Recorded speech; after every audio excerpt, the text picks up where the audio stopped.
Olá, nono ano, tudo bem com vocês? Aqui professor Eduardo Paiva para mais uma aula de geografia.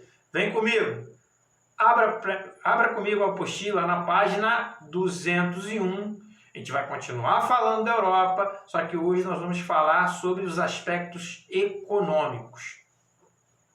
Esse capítulo ele começa falando, para a gente falar de economia, a gente precisa pegar a base da economia, que é o setor energético. Afinal, é a energia, que movimenta as indústrias e mesmo nos ajuda a ter algum conforto, seja por meio de transporte, nas casas das pessoas, e movimenta também as máquinas, as caldeiras, energia elétrica, energia do combustível de petróleo, gasolina e derivados.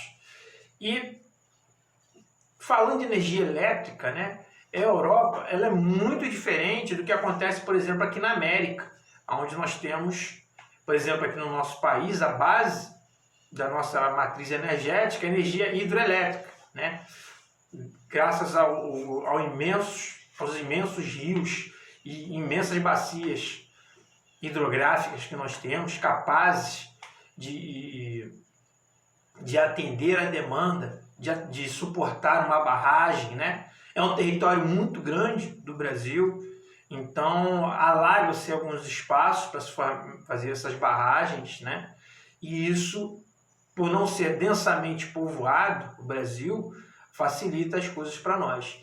Diferente da Europa, tá? O continente europeu, ele cabe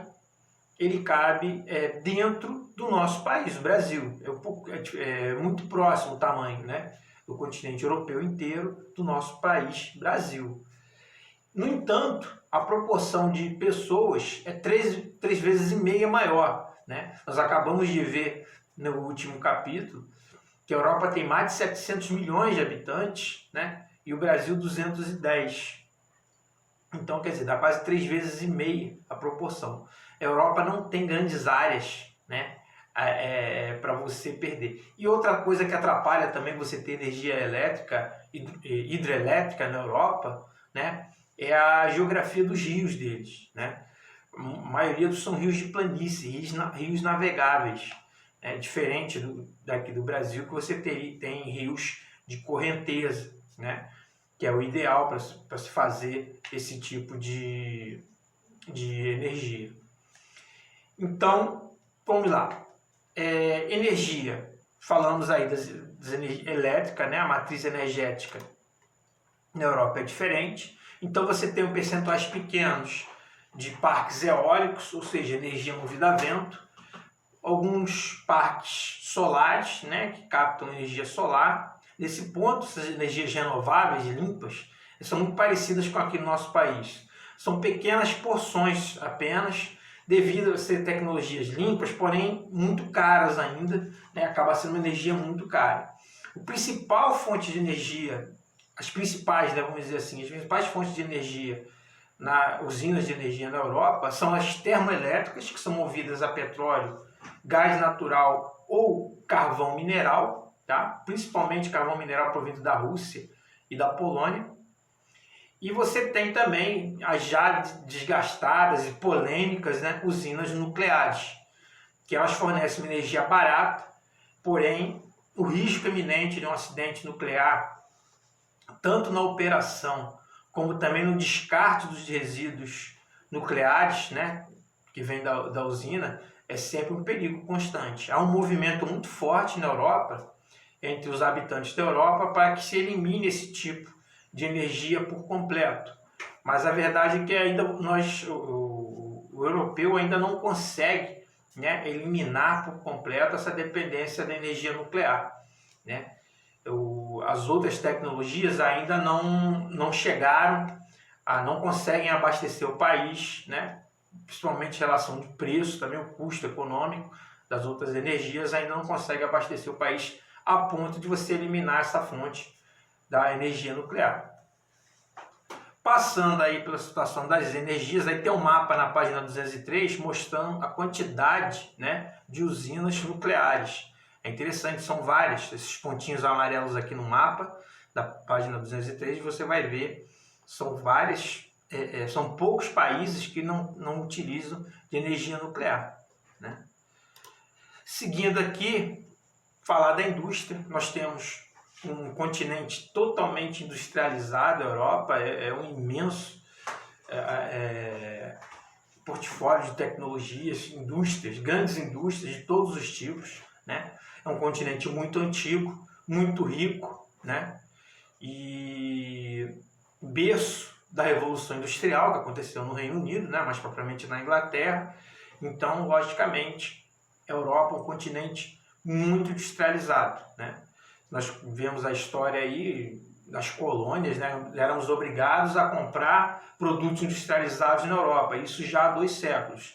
E essa relação, né, embora tenha tentado se igualar, mas a Europa ainda ela continua muito industrializada, ainda está muito além das suas ex-colônias, tanto na América quanto na África. E para você ter um continente que ajuda, que auxilia também, né? Você ter um continente industrializado, é a imensa malha de transporte, logística que você tem nessa região, nesse continente. Na Europa, diferente do que acontece, por exemplo, aqui no Brasil, você viaja o continente inteiro de trem, tá? Trem que serve tanto para transporte de passageiros como para transporte de carga. Você vai de qualquer país, praticamente, qualquer país europeu, você chega em outro de trem. Os rios, como eu falei aqui, né? Primeiramente, lá no passado já eram utilizados, os poucos rios, mas eram navegáveis, então eram utilizados para transporte dentro do continente, eles ainda continuam sendo utilizados. Hoje muito mais para turismo, mas ainda é utilizado também para transporte de carga, que facilita escoar a produção até os grandes portos, né? E além disso, o transporte aéreo também lá é muito barato. Há pouco tempo, um conhecido meu disse que era mais barato você viajar de avião, né, na Europa, para outro país, do que propriamente de ônibus. E olha que as estradas, o sistema de transporte nas estradas na Europa são em perfeito estado, né, diferente daqui no Brasil, nós temos vários problemas, lá não, são estradas, como se diz aí, de primeiro mundo, estradas perfeitas e todas elas muito bem cuidadas. Tá? É um capítulo muito fácil, tá? Muito autodidático, muito autoexplicativo. Fala aqui ainda para finalizar na página 205, né? Falando aqui do Eurotúnel, que é uma ligação debaixo do Canal da Mancha, né? Debaixo, ligando, né? Tanto por meio de trem como por rodoviário, ligando o Reino Unido, que é uma ilha, né? Até o restante do continente, até a França. E isso é uma maravilha da engenharia. Tem aqui uma curiosidade, falando de um túnel também, o maior túnel fica na Suíça, né? E também é uma grande obra da engenharia europeia. Eles têm esse costume, eles facilitam o transporte ao máximo, tanto para escoar a produção, sua grande produção tecnológica das indústrias, como para facilitar o trânsito das pessoas. Gente, estou aqui do outro lado do telefone, aguardando sua dúvida, esperando aí seu comentário, seu elogio, sua reclamação, tá? E vamos comigo, o professor já está mandando para você o exercício, não se esqueça. Adiante aí a leitura, faça os exercícios todos, o máximo que você conseguir. Não fique aguardando o gabarito, tá? Que isso é ruim para você.